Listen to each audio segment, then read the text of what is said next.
I just wrapped up a 5-day workshop here in Selmer, Tennessee, and I'm in an intentional community here. And some of you may not know what that is, but it's basically a community of people who've got together to find a piece of land or a place to live where that all share common values. And I think the common value here is that the people are certainly Christian, but it's not necessarily that alone that is the thing that ties them together. And this is where Ray and his wife Ashley have been farming for a number of years now. And I'm going to talk to Ray about what farming in an intentional community is all about and what it's meant for them and what it's been like for them over the last few years. So we just wrapped up this 5-day workshop. Pretty intense. Pretty crazy, man. How do you think it went? I think it went amazing. Yeah. I really do. I think there was so much value and information. It was just, it was incredible. Yeah. Yeah. Yeah. I think it was great. You know, I think it was great. One thing that was really cool for me being here, because I've been here before, but I haven't spent this much time here, is just the community you guys have here. Yeah. Is so cool. So this is a full-on intentional community. That's right. And that gets thrown around a lot. Those words get thrown around a lot. Sure. But like this one, there's really something special going on here. Like it's, I mean, everybody's so nice. It's amazing. And you know, what's it like farming in a place like this? Yeah, you know, I think it's great. There, you know, in the beginning it was definitely, there was definitely some challenges, mainly just because, you know, it was a new thing. You know, when you start something new, there's the excitement, and then there's the grinding of like, hey, how is this going to work practically? Yeah. And so, you know, there's, you know, you have this, you know, you're working and you have your neighbors come by and, you know, interrupt you. Yeah. And you're trying to get home for dinner. Yeah, right. And it's like, I don't have 30 minutes to chat, you know? Yeah, right, right. And so there's that aspect.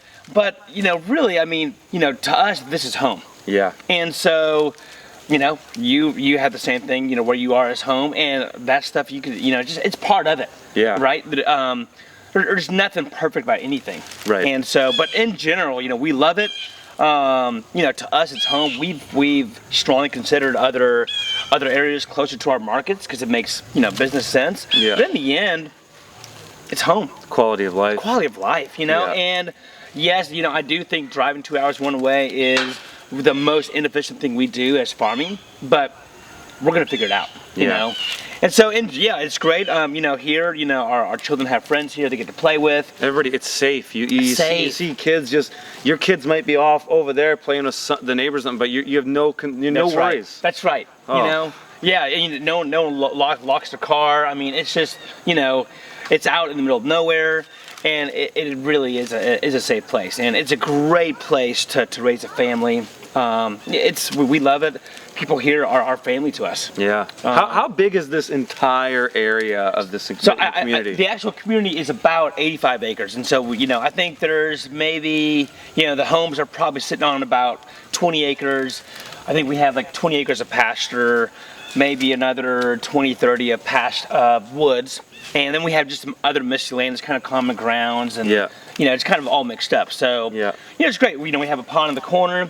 We have a nice area for like campfires and camping. Yeah. We got, you know, pastures for cows and horses, woods and trails to walk in, and you know, the kind of area where everyone lives.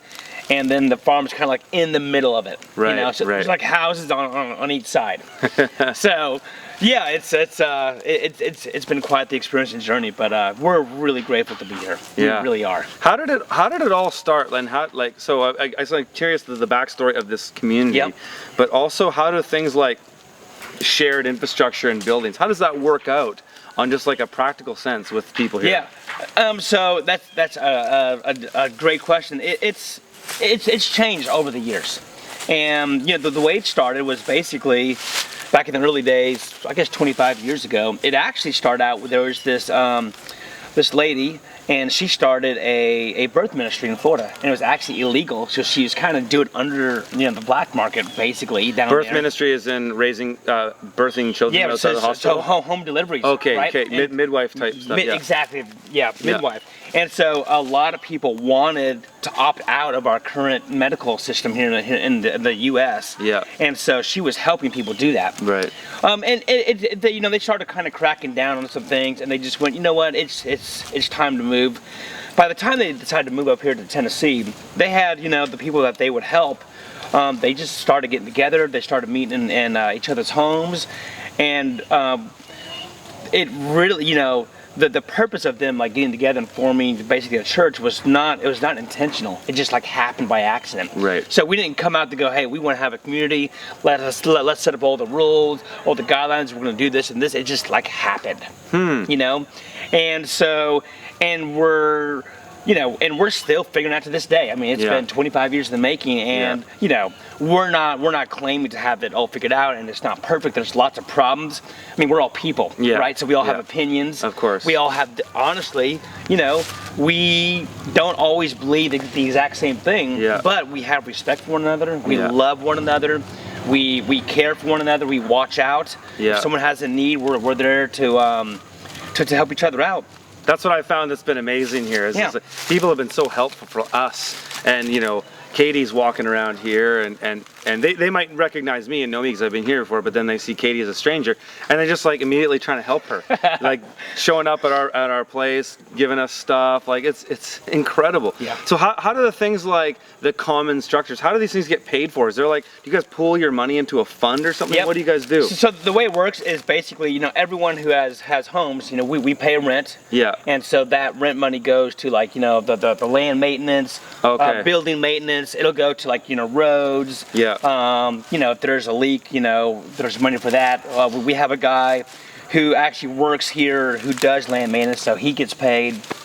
So that's kind of how that works. Right. There's one guy in charge of all that. So he decides what gets what at the end of the day. So he basically owns the land. I mean, he was one of the founders, so he's been here. And before it was kind of, we've gone through a lot of different changes. And over the years, it's a lot of things have evolved. Yeah. And I think really right now it's the best it's ever been, just because there's a lot more.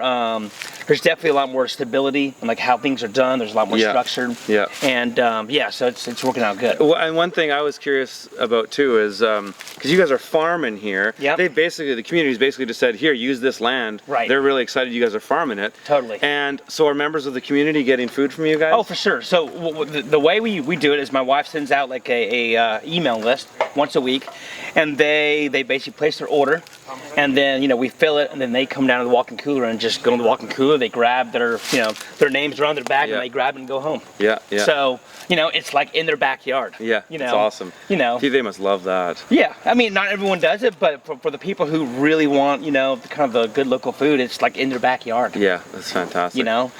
Yeah, and so when we first got started, there was this land that wasn't being used, and they said, hey, as long as you're gonna take care of the soil and you're gonna make it better than the way you found it, have at it. Go for it. That's awesome. So yeah, we're very, very, very blessed. Wow. Yeah. So we had an awesome week, and we decided we're gonna do it again. That's right. So we're gonna be back again. It'll be next week, the 3rd week of October. Yep.